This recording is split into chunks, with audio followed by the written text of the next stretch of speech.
अस्सलाम वालेकुम, I'm Hina Ijaz. Welcome to Pakistan. आज हमारे जो ख़ास मेहमान हैं इस प्रोग्राम में, एक का ताल्लुक़ है अमेरिका से और दूसरी जो हमारी मेहमान है वो पाकिस्तान से, ऑफ कोर्स जो हमारी रिवायत है प्रोग्राम की। जो पाकिस्तान से हैं उनका ताल्लुक़ कराची से, ख़ास लाहौर आई हैं। इनका यहाँ पे एक सेमिनार है। इनकी कंपनी क्या है एग्जैक्टली आज का शो बहुत ही इंटरेस्टिंग होने वाला है, क्योंकि ये रिलेटिवली पाकिस्तान में एक नया कॉन्सेप्ट है। क्या है ये कॉन्सेप्ट? ये होटल्स और रिजॉर्ट से मुंसलिक है, लेकिन किस तरह से? वहाँ जो एक नॉर्मल शख्स सोचता है वो ये है कि आप एक होटल गए, आपने एक हॉलिडे प्लान की, उधर बुकिंग की, उधर जाके चेक इन किया और फिर चेकआउट किया। लेकिन इस पूरे सिलसिले के पीछे एक बहुत बड़ी टीम होती है और टेक्नोलॉजी के आने से नए नए सॉल्यूशंस आ गए हैं। वो क्या है? जब हम उसके बारे में बात करेंगे मुझे यकीन है कि आप जान पाएंगे। सो Andre is the CEO of Ascendant, a company which was formed in the year 2019. They basically are responsible for bringing innovative technology into this hospitality sector. They bring in technology-based solutions. What are those solutions? You shall be hearing them from Andre in detail. He has been in and out of Pakistan. He's lived mostly in Pakistan, let's say roughly for the past 3 years. How has it been living in Pakistan, dealing with the hospitality industry here and the changing mindsets? Hi, Andre. Welcome to the show. Hello, thank you. And on the other side, I have Suboorah Rizwani. As I mentioned earlier, Suboorah is from Karachi. She's visiting Lahore for this seminar.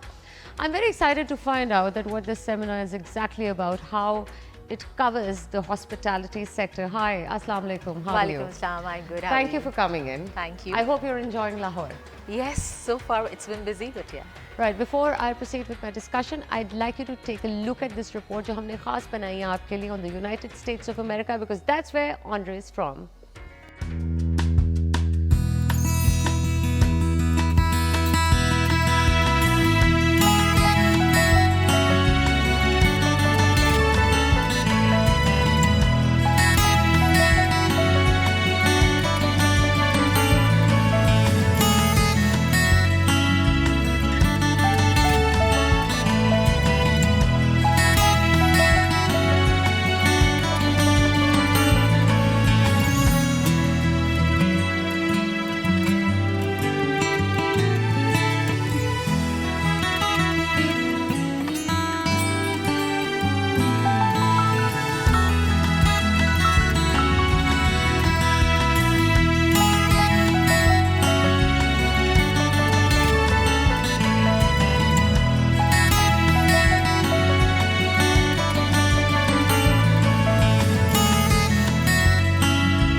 So that's where Andre is from. But Andre, how much of America do you miss? You were born in California. Correct. You moved to New York.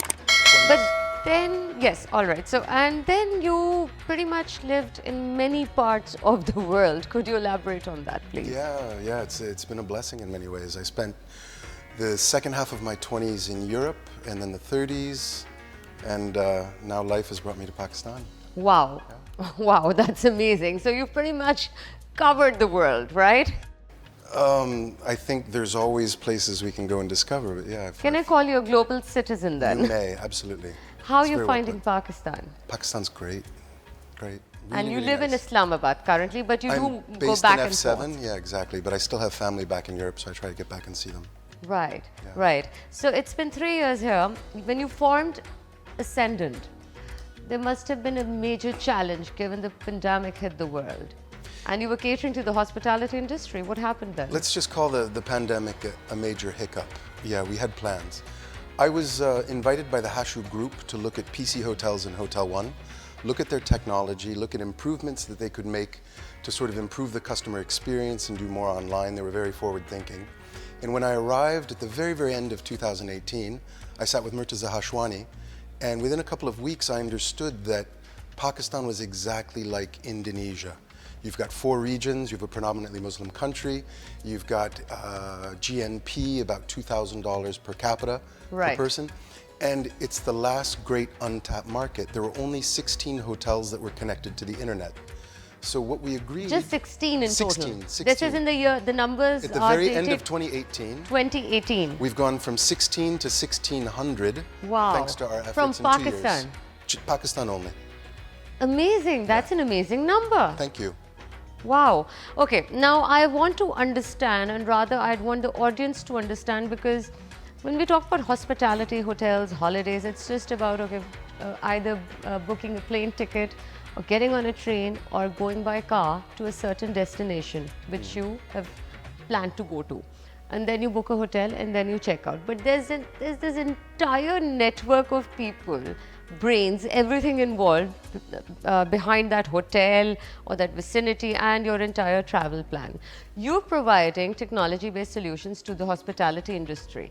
So if you were to explain to the audience, what is it exactly and how does it work? And what technology-based solutions, when you talk about it, what are they? You might be a guest house with 10 rooms, you might be a hotel with 100 rooms, right? Right. People come in, and if you have a small number of rooms to manage, you can manage it with pen and paper. And if you go to a guest house in Sost, that's exactly what they've always done, and it's what they may always do. If you step into a PC Lahore with 600 rooms, you have to have a very evolved property management system. So if the two of you were traveling together on business, for example, if you were paying, you would then have one reservation for both rooms. That would then go to accounting. If one of you checks out the day before the other one does, it's all managed. The property management system is the central nervous system of the hotel. Absolutely. Right? Before we arrived, nobody was using a central reservation system. So if you were staying at PC Lahore, and you might go back there next week, and they'd say, Hina, welcome back. We're pleased to have you back. But in between, if you went to Karachi, they'd have no idea who you were, even though it's the same brand, PC Hotels.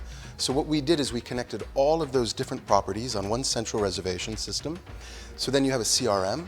So basically they know how much you spent, what your preferences are, whether you like your Coke, Diet Coke, cold, with ice, without ice. It's basically customer intelligence data that you're collecting. Correct. Right. And even the best hotels in Pakistan haven't really afforded themselves that because it's expensive. Is it? Or is it a Absolutely. one-time expense? Because since there's so many emerging hoteliers now in the country because of increasing tourism, especially domestic tourism, I'd like you to tell them, or rather educate them on this matter. That is it a one-time expense, or is it a retainership-based thing? The legacy Creating the system, CRM and everything. The legacy global system is a one-time charge. It's very expensive, and that was the reason why so few hotels partook. What we did is we democratized it by reducing the price, spreading it over monthly payments. Oh, so we that's essentially great. have a price per room per month that fits in comfortably with the revenue. So when they sell the room, they give a portion of that to pay for all the software. Excellent. So it becomes more affordable for all. Right. So have you seen an increase, or what I just mentioned, there's been a mushroom growth in the hotel industry in Pakistan? Has there been, or are they getting reactivated, I'd the existing I'd ones? love to say yes. I think we lost about 200, 250 hotels during COVID. Lost them, shut down. Closed down, yeah. Pre-COVID, we were looking at 2,800 hotels in the country. We were working with probably 1,600 of them.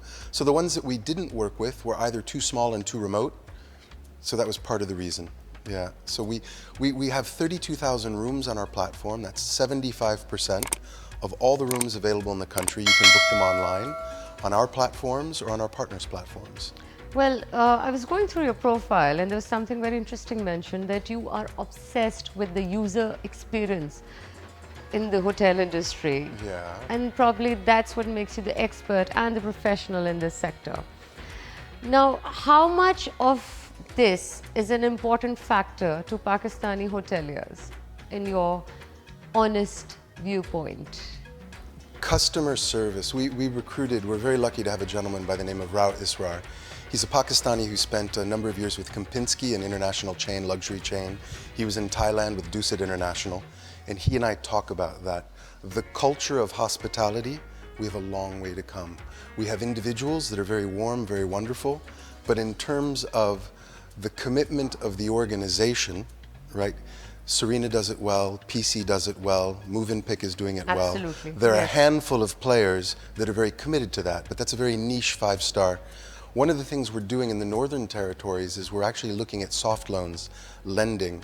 So, you can't build a hotel fast enough in Hunza to receive the tens of thousands of people that show up every day that need a place to sleep. So a sort of private homestay model. Yes. We're working with the Hashu School, looking at education models. We're trying to teach hospitality to the small hotel guest house owner. So yeah, there's a lot of work to do there. I was wondering, with the group that you're working with, and rather you've collaborated with them, have you ever pondered over the idea of getting more smaller hotels together and doing JVs between them, joint ventures or partnerships? I'd like to talk about this, but I have to go towards a short break, and when we return, we shall discuss this in detail, and much more to talk on this side with Suboorah as well. She brings a great deal of experience in the training arena. See you after a short break. The talks have concluded and we've signed them. Congratulations. Thank you, thank you. Is really close to heart. It's a personal project. It's a training platform that I started with a friend. So there are great, great stories. So if we have this platform where you can find minimum standards if you're stuck, and you have nice, affordable places between 4,000 and 10,000 rupees, that's our sweet spot.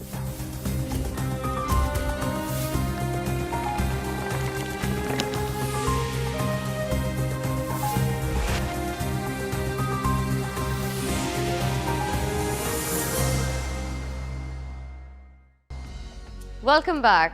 We are welcoming Andre today, who has been already welcomed by Pakistan 3 years ago. Well, Andre, JVs, partnerships, now that's the way forward. That's the future when we talk about smaller enterprises in the hotel industry, especially in the up northern areas of Pakistan. Are there any talks underway? The talks have concluded and we've signed them.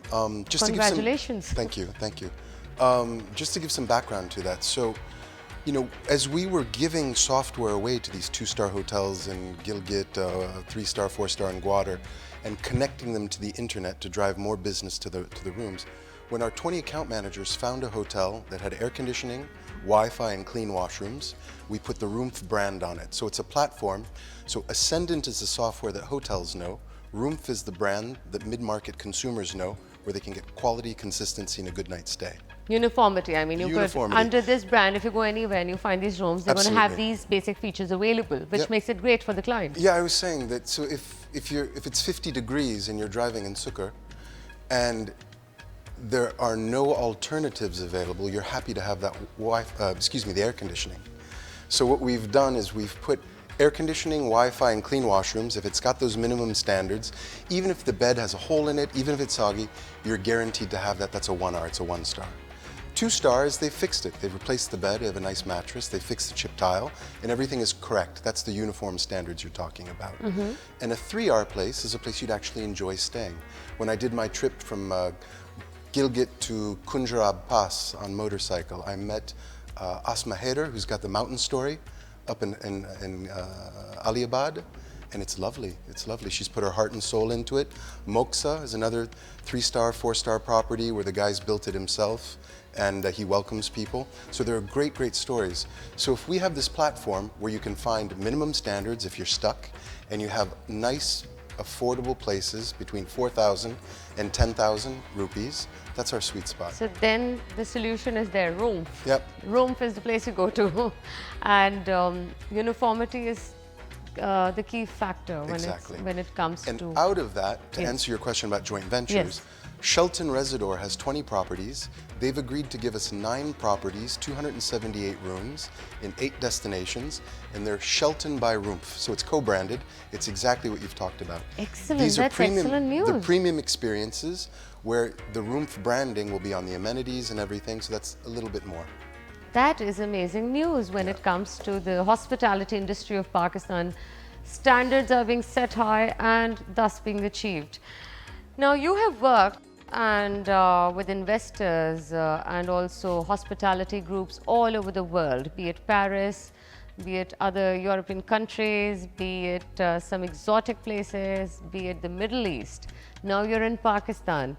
You started Ascendant. Was it difficult, the transition phase? Obviously, when life is easy, luxurious, comfy, you don't want to move from that arena. But you did take this step forward. There's a short answer to that and a long answer. The short answer is luxury is boring. I mean, that sounds really awful. The ones who get it say it. Yeah. I spent about 8-10 years working in luxury hospitality, and it becomes a formula, right? Okay. And the problem is that when you have an expectation about something before it happens, you can only be disappointed. So the kind of place that the three of us would dream about going to, people that go there all the time, they say, oh, my casserole was not hot enough, right? And life is so you much... You think that's boring, Andre? Life is so much more than that. It's so much more than that. Right. So, yeah, you know, they're authentic experiences. You meet people. I had dinner with a guy named Naveed from Hunza on Foot, right?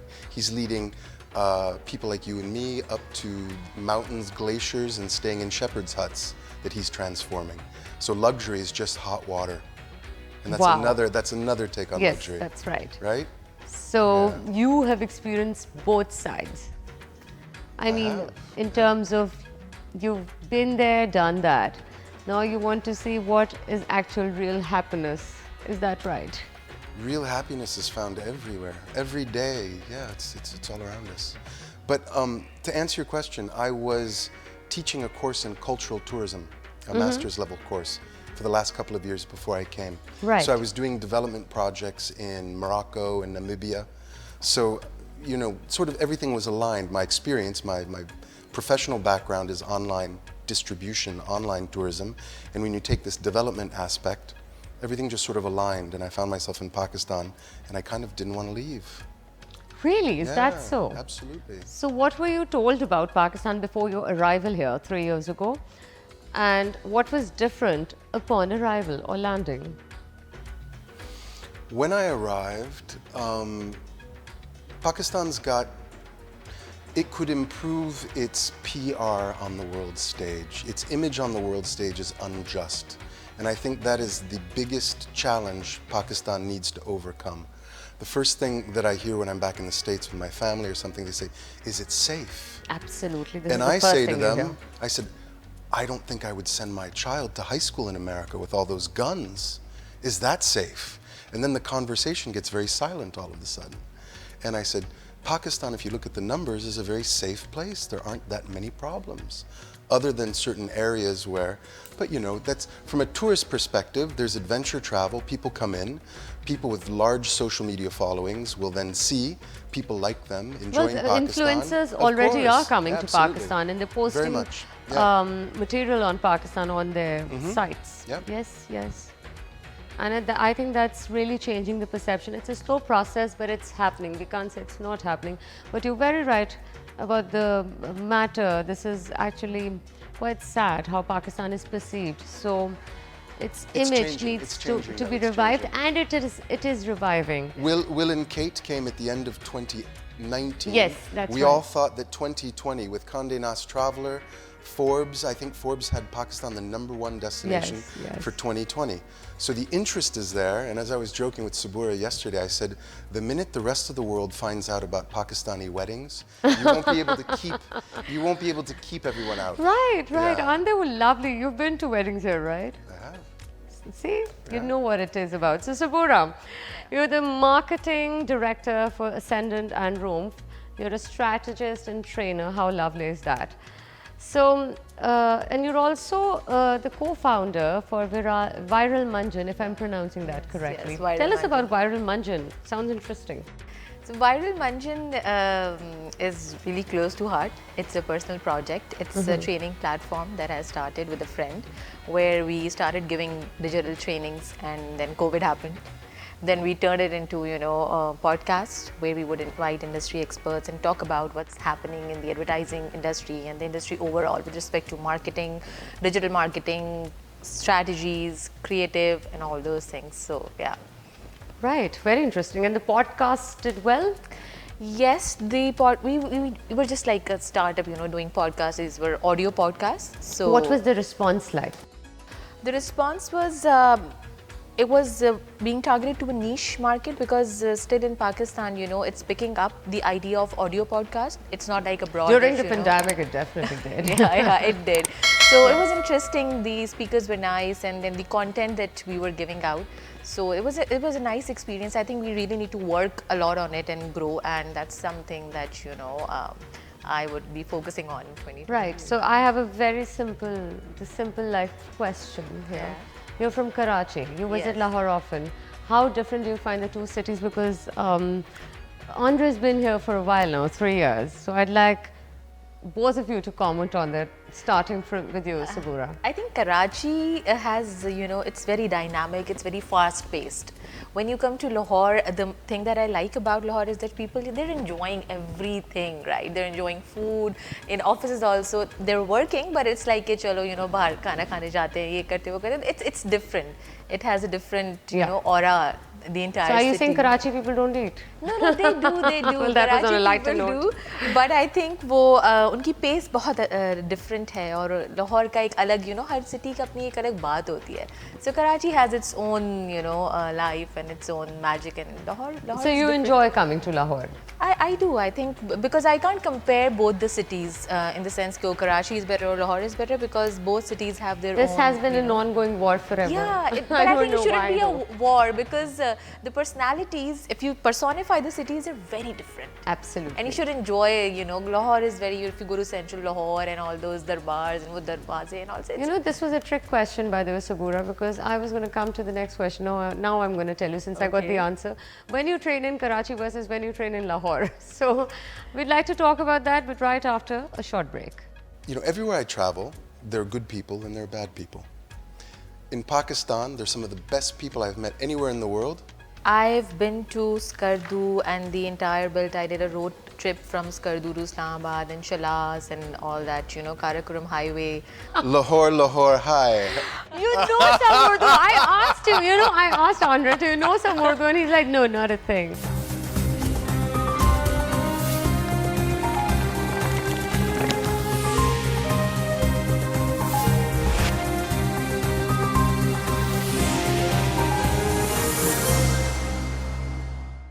We were talking about the fact that how much do you like Lahore? You do like Lahore. Yeah. But when you're training in Karachi versus Lahore, how are the sessions different? Because obviously, mindsets, culture, everything's different in the two cities.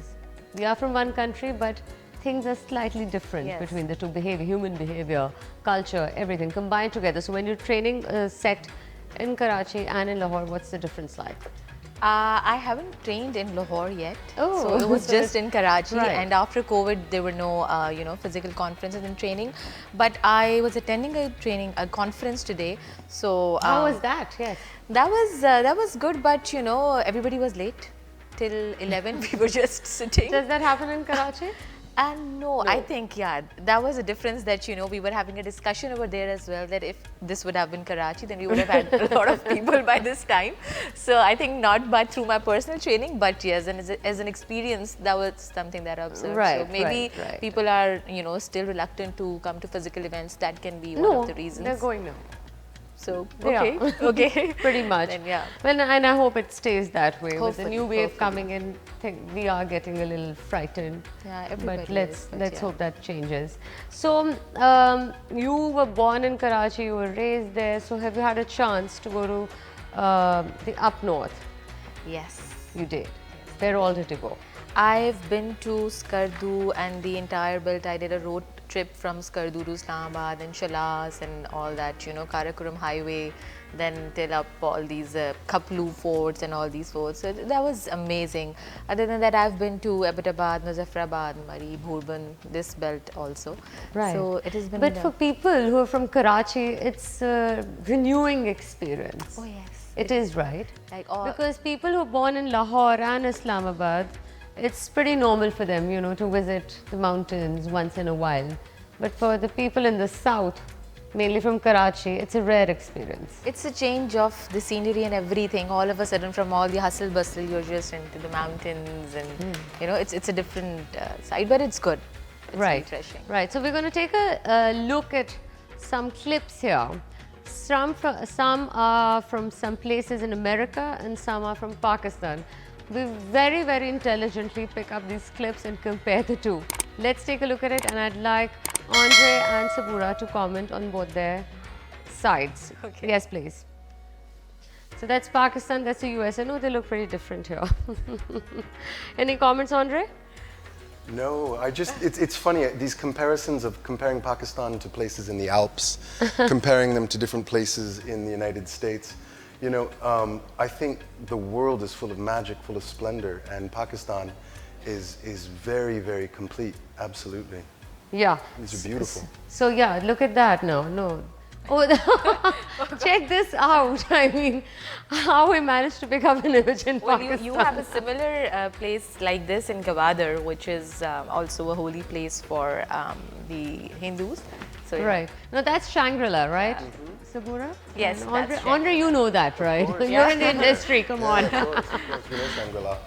But you know, the other side of the lake is Right. not quite as pretty as that side of the lake. Right. Zoning, I'm really hopeful that the government will step in and create national park system to preserve some Well, of I these think beautiful, beautiful they're places. talking about some of those things around Around many of these hotels. Absolutely. It's the infrastructure around these hotels and resorts that need a lot of attention by the government, and I believe the government is working on it. Some budgets have been approved. Let's hope they get released quickly. Absolutely. And the infrastructure becomes better around it. So what do you think, Andre, how important the governments around the world, they really look after areas which are tourist centric?